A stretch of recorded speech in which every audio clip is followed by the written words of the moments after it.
औज़ुबिल्लाहि बिस्मिल्लाहिर्रहमानिर्रहीम अल्लाहुम्मा सल्लि अला मुहम्मदिन व अला आलि मुहम्मद कमा सल्लैता अला इब्राहीम व अला आलि इब्राहीम इन्नका हमीदुम मजीद। अस्सलाम वालेकुम व्यूअर्स।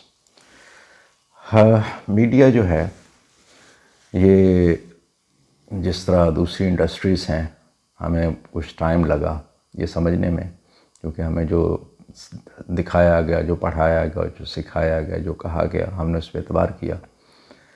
लेकिन हमें ये समझने में काफ़ी टाइम, कुछ अर्सा लग गया था। लेकिन जब तक हमें पता चला उस वक्त तक बहुत देर हो चुकी थी। उस वक्त तक हमारे लिए मुमकिन नहीं था कि हम इसको छोड़ के किसी और तरफ, कोई और किसी प्रोफेशन में जो है वो चले जाएं। मीडिया जो है, हमें उस वक्त ये कहा जाता था कि जी मीडिया जो है वो एक जो है वो बड़ा पैगम्बरी पेशा है और मिशन है और फलां है और फलां है और फलां, इस तरह की बहुत सारी बातें होती थी। लेकिन हकीकत ये है कि जिस तरह दूसरी इंडस्ट्रीज़ हैं और कारोबार हैं, इसी तरह मीडिया भी एक इंडस्ट्री और एक कारोबार है, एक बिज़नेस है। तो इसका बहुत सारे, ख़ास तौर पर ये काम शुरू हो गया था अखबारात में भी कि प्रोटेक्शन के लिए बहुत सारे अपने इल्लीगल जो बिज़नेस हैं या लीगल भी हैं, तो उनके जो लीगल बिज़नेसेस के इल्लीगल काम करवाने के लिए तो शेल्टर के तौर पर जो है वो बहुत सारे लोगों ने अखबार निकाल लिए। ऐसे भी लोग आ गए मार्केट में, और ज़ाहिर है कि वो फिर उनके यहाँ जो नौकरी जिन्होंने करनी है वो बाहर से तो लोग आने नहीं हैं, वो सहाफ़ियों में से ही होने, मजबूरी होती है मार्केट में, क्या करें। तो फिर इलेक्ट्रॉनिक मीडिया आया, तो इलेक्ट्रॉनिक मीडिया में भी वही मामला रहा। बल्कि चंद एक चैनल हैं जो कि प्रोफेशनल जो लोग हैं उनके हैं। बाकी जो मेजॉरिटी है वो उसी इंडस्ट्री उसकी तरह है, एक बिल्कुल प्योरली एक खालिस्तान एक कारोबार, एक इंडस्ट्री है। और लेकिन हर इंडस्ट्री के उसको चलाने के लिए उसके कोई क़ायदे व ज़वाबित होते हैं। लेकिन ये वाहिद इंडस्ट्री है जिसके ना कोई क़ायदे व ज़वाबित हैं, ना कोई पूछने वाला है, ना इसकी कोई इसका वाली वारिस नहीं है। सेठ माफिया जो है वो वही जो चाहता है करे, वो जो चाहेगा वही होगा और वही होता है और वही किया जाए। ये तो अब तक का मामलात हैं। आज भी एक बड़ा एक मीडिया ग्रुप जो है, बेसिकली पीछे अगर जाएं तो वो तो उनका बिज़नेस जो है वो तो तालीम फरोशी ही है, माज़रत के साथ, क्योंकि आजकल तालीम जो है वो तालीम तो नहीं रही, तालीम बिक रही है। और डिग्री जो है वो महज आपकी रसीद रह गई है कि जो आपके अखराजात, तालीमी अखराजात की रसीद जो है उसको डिग्री आजकल जो है वो कहा जाता है। क्योंकि लाखों में जो है एक मामूली डिग्री भी जो है उसकी जो चार्ज किया जाता है, उसको जो जितने वो एक माँ बाप जो हैं जिनके बच्चे जो पढ़ा रहे हैं बच्चों को हायर एजुकेशन में, उनको पता है बड़ी अच्छी तरह। तो ये एक तो ये तालीम का उनका असल में बिज़नेस था, तो क्योंकि तालीम भी बिज़नेस बन गई हुई है, तो उनका बिज़नेस एजुकेशन था। तो आज वो अपने ही मैं चैनल पर मुझे अफसोस हुआ कि उनकी अपनी यूनिवर्सिटी के स्टूडेंट्स जो हैं वो एहतजाज कर रहे हैं। और एहतजाज जो था वो पूरे मुल्क में आज बच्चों ने किया है, और वो मुतालबा भी किसी काफ़ी हद तक जायज़ है। और वो ये है कि अगर आपने ऑनलाइन जो है वो पूरा सेमेस्टर आपने फ़ीसें आपने चार्ज की हैं पूरे सेमेस्टर्स की, और आपने सेमेस्टर्स जितने अरेंज किए हैं वो ऑनलाइन अरेंज किए हैं। सबसे ज़्यादा अगर इस मामले में पाकिस्तान में अगर बहुत ज़्यादा पैसा कमाने वाली इंडस्ट्रीज़ अगर हैं पाकिस्तान के अंदर, तो वो हेल्थ और एजुकेशन है। तो एजुकेशन में ये वबा के दौर में इन्होंने जितना पैसा कमाया है वो उसका सब हर किसी को अंदाज़ा है कि इन्होंने टीचर्स को जो है वो तनख्वाहों में कटौती कर दी कि जी वबा है, नौकरियों से निकाल दिया, स्टाफ आधा कर दिया, वबा है। अखराजात तो आपके आधे से ज़्यादा कम हो गए। उसके बाद जो है वो आपका जो है वो आपके जो कैंपसेस के ख़र्चे थे, बिजली के बिल थे, दूसरे मामलात थे, बहुत सारे दूसरे अखराजात होते हैं, वो आपके वो भी कट हो गए, ख़त्म हो गए। तो लेकिन आप जो स्टूडेंट्स हैं उन्हें आप कह रहे हैं कि जी आपने रेगुलर अगर आप रहना है आपने, तो उनसे तो आपने सेमेस्टर की फ़ी आपने उन्हें तो एक बार भी माफ़ नहीं किया या कम नहीं की है, वो तो 1 रुपया नहीं आपने उसमें छोड़ा। तो बच्चों का ये जो मुतालबा है कि जी जो अगर आपने जो सारी क्लासेस जो हैं वो ऑनलाइन हुई हैं, तो जो एग्ज़ाम्स हैं, इम्तहानात जो हैं वो भी ऑनलाइन आप कर लें। इसके ऊपर जो है वो एहतजाज था। तो वो बार बार उनके चैनल के ऊपर जो है वो गुंडागर्द अनासर, यानी कि आप अंदाज़ा कीजिए कि एक मालिक के 2 कारोबार हैं, एक उसका चैनल है और एक उसका जो है वो यूनिवर्सिटी है उसकी।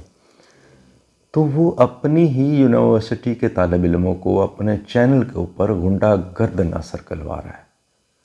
और वो एक जो है वो मेरा ख्याल है 2 मिनट का हार्डली वो बुलेटिन, एक छोटा सा वो होगा जो मैंने सुना, तो उसके अंदर ये इस लफ्ज़ की जो रिपीटेशन जो उसको मेरा ख्याल है कम अज़ कम कोई 50 एक बार दोहराया गया, गुंडागर्द अनासर, गुंडागर्द अनासर, गुंडागर्द अनासर।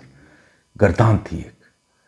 भाई आपके अपनी यूनिवर्सिटी के तालिब इल्म हैं और वो अपने एक मुतालबा आपके सामने रख रहे हैं और वो अपना मुतालबा आपके सामने रख के आपसे जो है वो आपसे बात कर रहे हैं और आपसे जो है वो आपसे, अब आपने अपने चैनल के ऊपर तो गुंडागर्द अनासर कहला दिया और कह दिया, लेकिन ज़रा जाके देखें इंटरनेशनल मीडिया के ऊपर,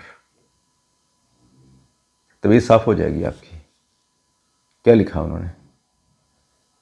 इंडिपेंडेंट पे देखें, दूसरों पे देखें जाके उनके ऊपर, उनकी वेबसाइट्स के ऊपर, जो उनकी उर्दू वेबसाइट्स हैं, उन्होंने आपको जो है वो नंगा किया। आप ने पहले भी ये हरकत ये साफ फरमा चुके हैं कि इनके ही एक उस वक़्त कॉलेज का कोई फंक्शन था, इनका एक जॉइंट फंक्शन था इनका कॉलेज का और स्कूल्स का, इनके चेन का, मेरा ख्याल है कज़ाफ़ी में। तो वहाँ पर भगदड़ मचने से तकरीबन 12 बच्चे जो है वो बेचारे वो अल्लाह को प्यारे हो गए थे, शहीद हो गए थे। तो नाअहली उसमें वाज़ह तौर पर जो है वो सारी इंक्वायरीज़ में जो है नाअहली जो है वो साबित हो गई थी कि वो इंतज़ामिया की नाअहली है। उन बच्चों के वालिदैन में से बहुत कईयों ने जो है वो दरख्वास्तें भी दी थी इंतज़ामिया के ख़िलाफ़ जो है वो FIR दर्ज करवाने के लिए, लेकिन बदकिस्मती से कि इस मुल्क में जो है वो गरीब आदमी तो जो है वो जो मकूला है कि कानून मकड़ी का वो जाला है कि जिसमें जो है वो आम आदमी जो है वो फंस जाता है और वो पूरी उम्र नहीं निकल पाता, और जो ताकतवर है वो उसे फाड़ के गुजर जाता है। तो ये ताकतवर माफियास हैं। अब वो उनकी ताकत में, पैसे की ताकत उनके पास पहले थी, वो पहले उनके पास कि वो कहाँ से जो है वो फुटपाथों से उठ के जो है वो तालीम फरोशी करके और तालीम को बेच कर वो अरबोंपति बने, और उसके बाद वो अब साथ मीडिया की ताकत भी आ गई, तो मीडिया की ताकत वो इस्तेमाल कर रहे हैं साथ उसके। लेकिन मुझसे गुजारिश ये है कि उसमें जो एक अफसोसनाक पहलू है कि मुझे दोस्त एक बता रहा था आज कि जी उसमें जो उनके चैनल के जो जितने भी क्राइम रिपोर्टर थे उनकी आज सिर्फ एक ही ड्यूटी थी। उनके मेरे ख्याल 2 चैनल हैं, तो एक अखबार है, 2 चैनल हैं, तो उनके तीनों अदारों के जो क्राइम रिपोर्टर थे उनकी एक ही ड्यूटी थी, और वो सारा दिन जो है वो जनाब वो पुलिस के साथ कांटेक्ट में, और ये वो, और लाठीचार्ज उन बच्चों पे करवाना, और उनको गिरफ्तारियां करवाना, और उनको हॉस्पिटल्स में, वो ज़ख्मी अगर गए हैं तो वो हॉस्पिटल्स में उनको ज़ख्मी हालत में उनको वहाँ से उठवा लेना, पुलिस के ज़रिए उठवा के उसको उनको अरेस्ट करवाना। भाई बात यह है कि आप बिज़नेस कर रहे हैं, एजुकेशन को आपने बिज़नेस बनाया हुआ है, आप बिज़नेस के तौर पर आप इसको कर रहे हैं आप। तो अगर आप बिज़नेस कर रहे हैं तो बिज़नेस में जो है, जो इन्वेस्ट कर रहा है आपको दे रहा है, जो अपनी इन्वेस्टमेंट दे रहा है आपको अपने लोगों की जो है, कईयों की तो बेचारों की ज़िंदगी भर की जमा पूंजियाँ जो हैं वो अपने बच्चों की वो एजुकेशन के ऊपर उन्होंने रखे होते हैं, और वो बेचारे थोड़ा थोड़ा करके किसी के रिटायरमेंट के वो उसका एंडोलमेंट वो उसका वो फंड है, किसी का कुछ है, किसी ने कोई घर बेचा हुआ, किसी ने कोई प्रॉपर्टी बेच के तो वो अकाउंट में रखी हुई है, और वो आप वहाँ से निकाल के वो आपको थोड़ा आपको सेमेस्टर बाय सेमेस्टर आपको पे कर रहा है। तो उनको राइट होना है कि वो आपसे जवाब भी मांगे। तो इसलिए एक तो मेरी जो है वो बहुत ये इसके ऊपर जो है वो गवर्नमेंट को जो है बजाय इसके बिला तफरीक, ये नहीं है कि ये कोई अखबार किसी का या किसी चैनल का मालिक है तो उसको आप उसका अदारा है तो आप उसको छोड़ देंगे।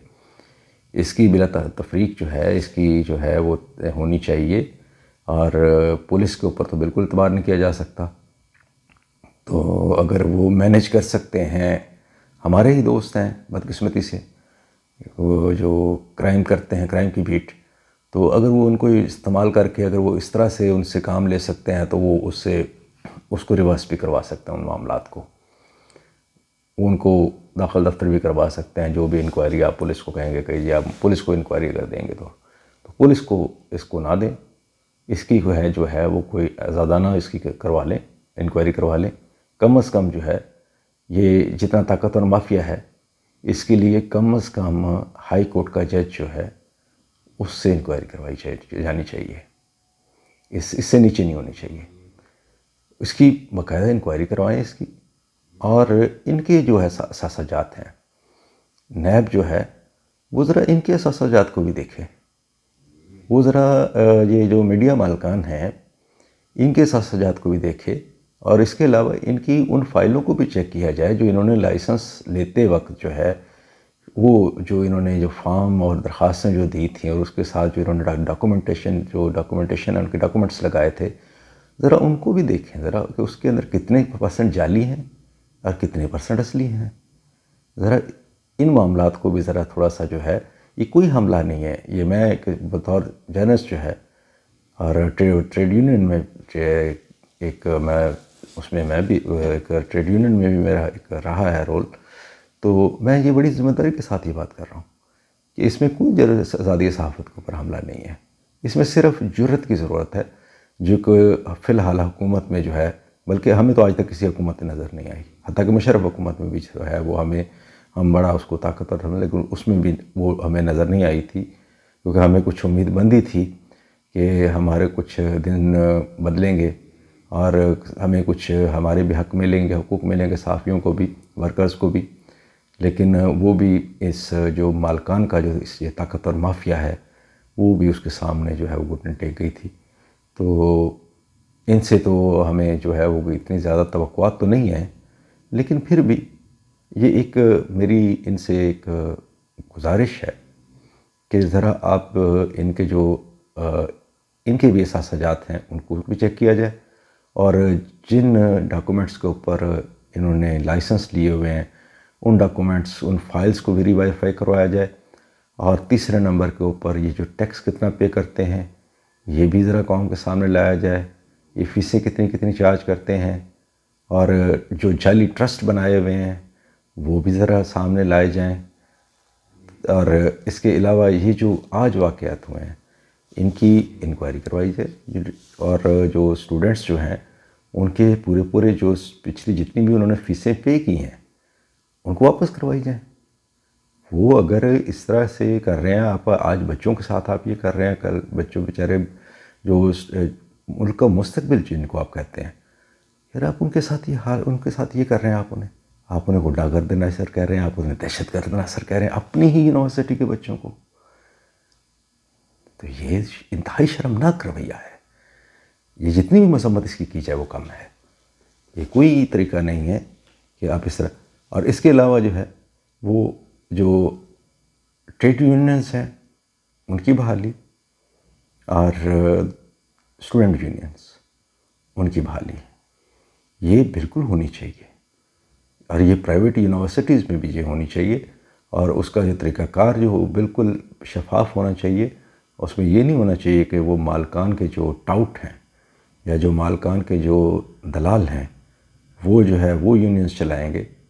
इस तरह का अगर मामला अगर होना है तो फिर तो रहने दिया जाना चाहिए, फिर तो इसकी तकल्लुफ़ करने की ज़रूरत नहीं है।